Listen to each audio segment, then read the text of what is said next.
Assalamualaikum semua, kembali lagi ke channel Dimaras Development. Kali ini saya ingin berkongsi berkenaan panduan insurans rumah iaitu MRTA atau MRTT berbanding MLTA atau MLTT. Insurans rumah adalah polisi insurans yang akan meringankan beban pinjaman perumahan apabila berlakunya kematian dan kehilangan upaya kekal kepada pembeli rumah. Untuk itu, jom teruskan bersama dengan saya.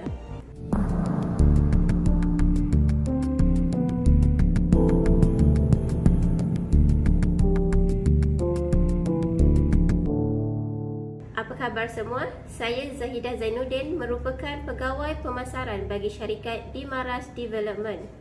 Jika anda mahu membina rumah idaman, mahu ilmu supaya tidak tertipu dengan skamer, jangan lupa untuk subscribe channel YouTube ini dan tekan butang loceng supaya anda tidak ketinggalan dengan update-update terkini daripada saya.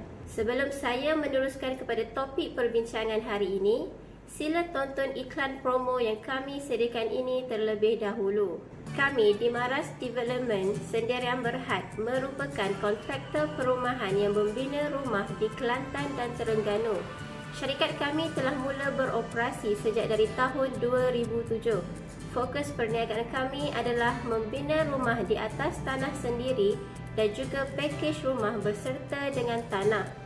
Bagi memudahkan urusan bakal pelanggan-pelanggan kami, pihak Dimaras akan menguruskan semua proses dari A sampai Z. Ini bermaksud pihak kami akan menguruskan proses melakar pelan rumah, urusan kelulusan plan, urusan guaman, urusan memohon pinjaman dan seterusnya pembinaan rumah idaman anda. Untuk sebarang pertanyaan lanjut, anda boleh hubungi nombor 011 14967483 atau layari laman web kami iaitu dimaras.com. Baiklah, terdapat dua jenis insurans rumah iaitu reducing MRTA, MRTT dan leveling MLTA, MLTT. Yang pertama, apa itu reducing? Insurans rumah jenis reducing mempunyai dua jenis produk iaitu MRTA dan MRTT.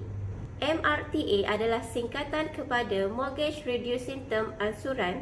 MRTA merupakan polisi insurans rumah konvensional dan paling popular. Ia biasanya ditawarkan oleh bank semasa anda membuat pinjaman perumahan dengan mereka. MRTT pula adalah singkatan kepada Mortgage Reducing Term Takaful. Secara asasnya, MRTT adalah MRTA versi Islamik dan patuh syariah. Bagaimana MRTA, MRTT berfungsi? Dalam MRTA, MRTT, semakin lama anda membayar pinjaman perumahan, semakin kurang bayaran insurans rumah anda. Ada dua cara untuk membayar MRTA, MRTT. Pertama, membayar sekaligus. Kedua, dengan menyatukan dengan pinjaman perumahan. Kaedah ini ramai yang pilih kerana bank akan memberikan kadar faedah pinjaman yang lebih rendah. Jadi, jika anda meninggal dunia atau kehilangan upaya kekal, MRTA, MRTT akan menyelesaikan tunggakan baki pinjaman perumahan anda. Jadi, waris anda tak perlu bayar apa-apa baki pinjaman perumahan anda. Sebagai contoh, pinjaman perumahan anda dengan bank berjumlah RM500,000. Ketika anda meninggal dunia, anda mempunyai baki pinjaman dengan bank sebanyak RM200,000. Melalui insurans MRTA, MRTT, bank akan menggunakan pampasan insurans tersebut untuk membayar baki pinjaman perumahan anda. Waris anda akan mendapat rumah anda. Jenis insurans yang kedua adalah leveling. Insurans rumah jenis leveling pula ada dua jenis produk iaitu MLTA dan MLTT. MLTA adalah singkatan kepada Mortgage Leveling Term Assurance. MLTA biasanya ditawarkan oleh syarikat insurans. MLTT pula adalah singkatan kepada Mortgage Leveling Term Takaful. Secara asasnya, MLTT adalah MLTA versi Islamik dan patuh syariah. Bagaimana MLTA, MLTT berfungsi?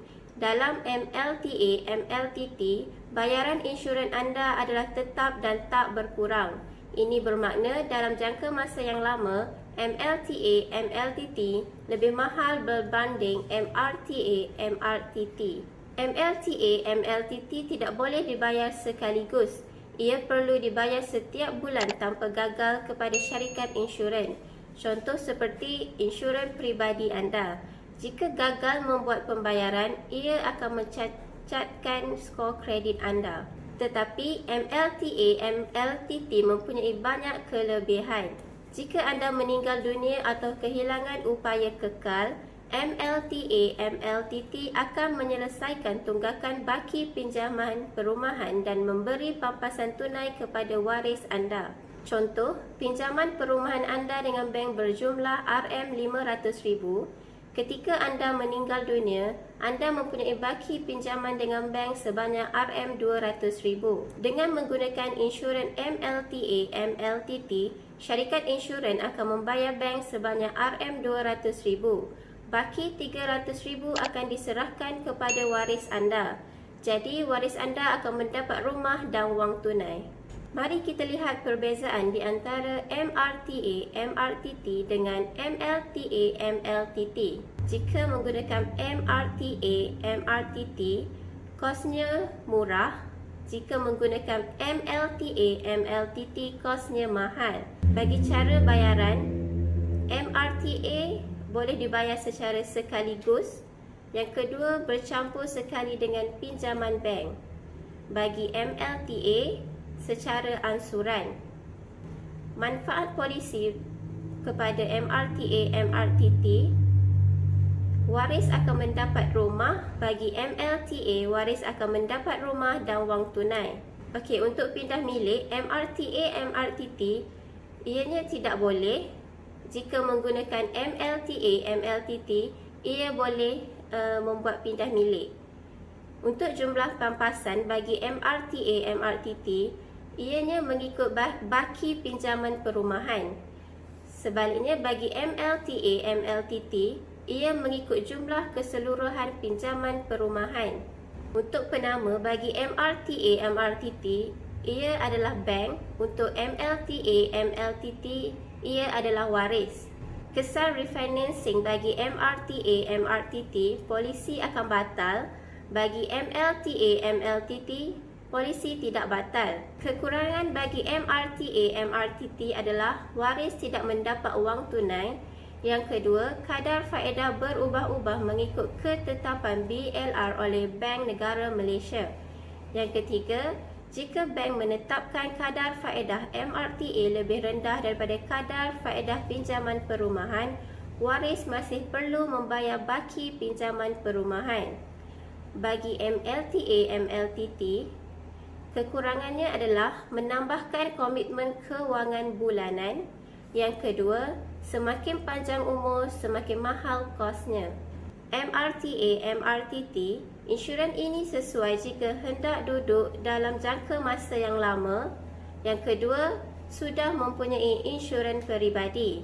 Untuk MLTA, MLTT, insurans ini sesuai jika membeli rumah untuk pelaburan. Yang kedua, waris tidak bekerja. Okey, itu saja perkongsian saya untuk kali ini. Saya harap anda semua telah belajar sesuatu daripada video ini. Dan jangan lupa untuk like, subscribe and share video ini supaya lebih ramai lagi orang akan mendapat manfaat daripada video ini. Assalamualaikum. Bye.